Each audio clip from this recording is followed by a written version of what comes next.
হাফিজ উদ্দিন আহমেদের রাজনৈতিক জীবন শুরু হয় এরশাদের জাতীয় পার্টির মাধ্যমে। ১৯৮৬ সালের তৃতীয় ও ১৯৮৮ সালের চতুর্থ জাতীয় সংসদ নির্বাচনে তিনি জাতীয় পার্টির মনোনয়নে ভোলা ৩ আসন থেকে সংসদ সদস্য হন।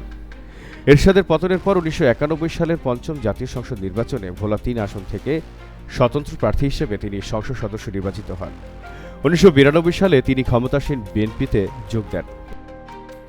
১৯৯৬ সালের ফেব্রুয়ারির ৬ষ্ঠ, জুনের ৭ম ও ২০০১ সালের ৮ম জাতীয় নির্বাচনে বিএনপি থেকে সংসদ সদস্য নির্বাচিত হন।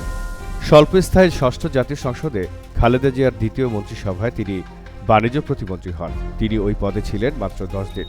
৮ম জাতীয় সংসদে খালেদা জিয়ার তৃতীয় মন্ত্রিসভায় তিনি ২০০১ সালের ১১ অক্টোবর থেকে ২০০৩ সালের ২২ মে পর্যন্ত পাটমন্ত্রী, ২০০৩ সালের ২২ মে থেকে ২০০৬ সালের ২৯ অক্টোবর পর্যন্ত পানি সম্পদ মন্ত্রী এবং একই সাথে ২০০৬ সালের ২৪ এপ্রিল থেকে ২৯ অক্টোবর পর্যন্ত বাণিজ্য মন্ত্রী হিসেবেও দায়িত্ব পালন করেন।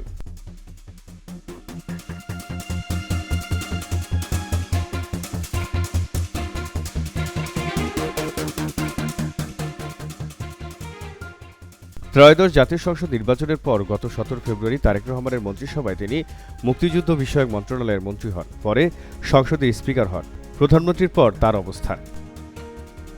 গত ২২ মে শুক্রবার দেশনেত্রীর শীর্ষক স্মৃতি বর্ষপঞ্জির মোড়ক উন্মোচন অনুষ্ঠানে স্পিকার হাফিজ উদ্দিন আহমদ দাবি করেন, বেগম জিয়ার রাষ্ট্র পরিচালনার দক্ষতা, গৃহবধূ থেকে রাষ্ট্র পরিচালনার ক্ষমতা আমাকে উদ্বুদ্ধ করেছে রাজনীতিতে আসতে। উপরের ঘটনাবলী স্পিকারের এই দাবিকে কোনোভাবেই সমর্থন করে না। তিনি জাতীয় পার্টিতে যোগ দিয়ে ১৯৮৬ সালের তৃতীয় সংসদ নির্বাচনে যখন অংশ নেন, তখন শেখ হাসিনা আওয়ামী লীগ ও তার মিত্রদল এবং জামায়াতে ইসলামী এরশাদের অধীনে নির্বাচনে অংশ নিয়ে নিন্দিত হয়। অন্যদিকে মেজর হাফিজ ১৯৯২ সালে বিএনপিতে যোগ দেওয়ার পর ২০২৪ সালের হাসিনা নির্বাচনে হাসিনার তৈরি কিংস পার্টি বিএনএমে যোগদানের জোরালো গুঞ্জন সত্ত্বেও শেষ পর্যন্ত আর যাননি।